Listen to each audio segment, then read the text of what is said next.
حالانکہ نبی علیہ السلام فرمائے کہ کم مسلمان تہجد نفلو پر چکسی خاص اللہ رضا پارا خوب پریڑ دی.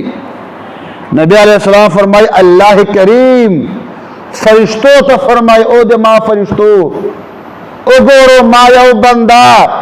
ما رضا پارا چکس لائے او دفع اکڑائے ما بارگاہ تراجی اے فرشتو ما طرف تا اخپل نفس مائل کڑائے ما نغوش کئے اے دے ما فرشتو تاسو پا دے بندے گواسو دا دے ما بندہ سے کم دعا لما نغواری زبہ قبلوں دا ما رضا پا شکس لائے دا زبہ در رضا پا دا دعا گانے قبلوں. اور نبی علیہ السلام ارشاد فرمائے جے تہجد نفلنا کہ چیرے ما پخپل امت باندے دا خوف نو چھ دو با مشکت تواچی جی دو با تکلیف تواچی جی دا ما خوستل منج دا با ما دو بار تہجد نفلو پا وقت باندے فرض کراؤ تہجد نفلو پا وقت باندے او ما با دو باندے مسواک چکم دا آ فرض کراؤ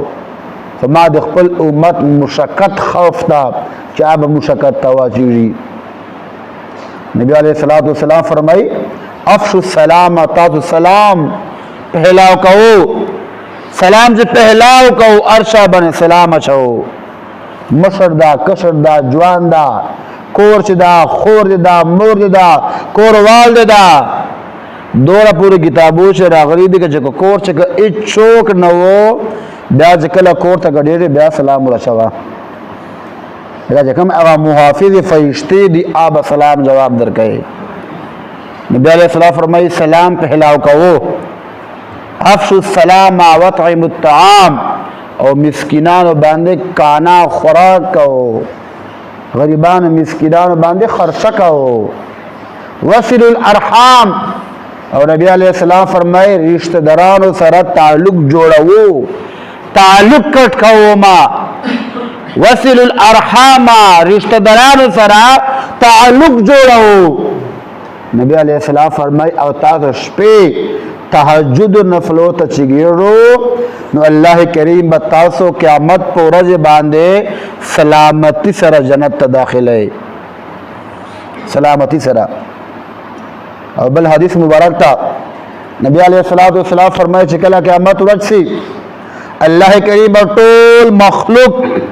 دا پیو جیبان دیر جمع کی اور اعلان باوسی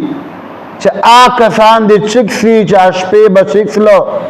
پل پہلوگان بیل بسترون جلا کرو اللہ رضا پارا بیا خوب پریش لائے او ما تباو در دو تہجد نفلنا بیا کول آکسان دے چکسی. نبی علیہ السلام فرمائی کسان بچکسی مگر کم بئی کم کسان بچکسی. اللہ کریم بھئی تو فرمائی اے دماء بندگانو تا تو بغیر حساب و کتاب جنت تا داخل سو بغیر حساب و کتاب. حدیث مبارک تا